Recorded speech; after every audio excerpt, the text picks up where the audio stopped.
reagimit të historisë, një legjend lindi nga vetë era. Një krijesë me forcë të pafund, por e destinuar të jetojë në hijen e madhështisë së tij të harruar. I lindur nga Anjana dhe perëndia e erës Vayu, i riu Hanuman kishte një uri që asnjë ushqim toksor nuk mund ta kënaqte. Ishte një uri për hyjnoren.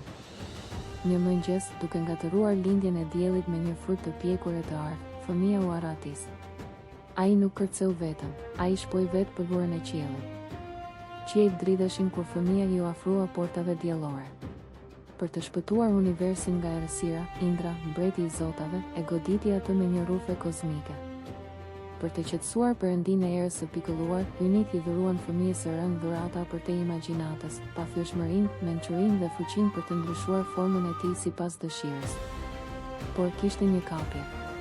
Për ta mbajtur botën të sigurt nga lidhësia e tij, mbi të u vendos një mallkim. Hanuman do t'i harronte fuqitë e tij deri në momentin që ato ishin vërtet të nevojshme. Vitet kaluan në shërbim të qetë, derisa erdhi një princ endacak i quajtur Rama, duke kërkuar për gruan e tij të humbur, Sitën. Në atë moment, ingranazhet e fatit filluan të rrotullohen. Kërkimi i çoi ata në skajin e botës, ku një oqean i madh dhe i pakalueshëm qëndronte midis tyre dhe mbretërisë demonike të Lanka. Ndërsa luftëtarët u dëshpëruan, plaku i Ambavan doli përpara. Ai i përshpëriti sekretet e lashta në veshin e Hanumanit, duke thyer vulën në kujtesën e tij. Toka filloi të dridhej. Hanuman u rrit, muskujt e tij zgjeroheshin si male, gjëmimi i tij heshti bubullimat e detit. Më në fund gjiganti ishte zgjuar. Me një kërcim që plasi tokën poshtë tij, ai u ngjit përtej oqeanit, një komet e gjallë prej ari që rrithej nëpër boshllukun blu. Përbindëshat u ngritën nga thellësitë për ta ndaluar, por ata ishin thjesht gurales në rrugën e tij.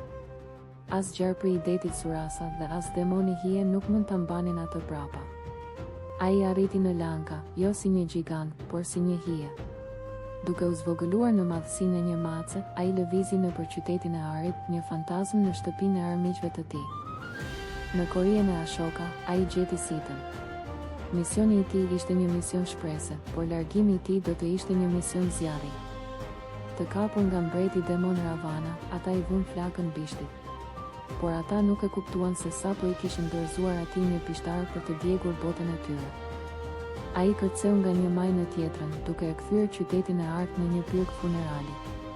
Lanka mësoi atë ditë se disa perëndi nuk janë menduar të futen në kafas. Kur filloi lufta e madhe, Hanuman u bë mburoja e fundit.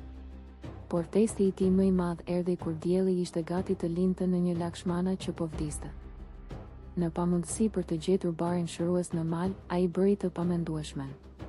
Ai ngriti të gjithë malin dhe e fluturoi nëpër kontinent. Me luftën e fituar, Hanuman nuk kërkoi kuror dhe lavdi. Kur i ofruan xhevahire, ai i grisi ato, duke kërkuar vetëm imazhin e Zotit të tij brenda. Ai mbetet mes nesh, një kujdestar i përjetshëm që zgjodhi të qëndrojë në tokë për sa kohë të flitet emri i Ramës. Historia e Hanuman është historia e forcës që qëndron brenda nesh të gjithëve.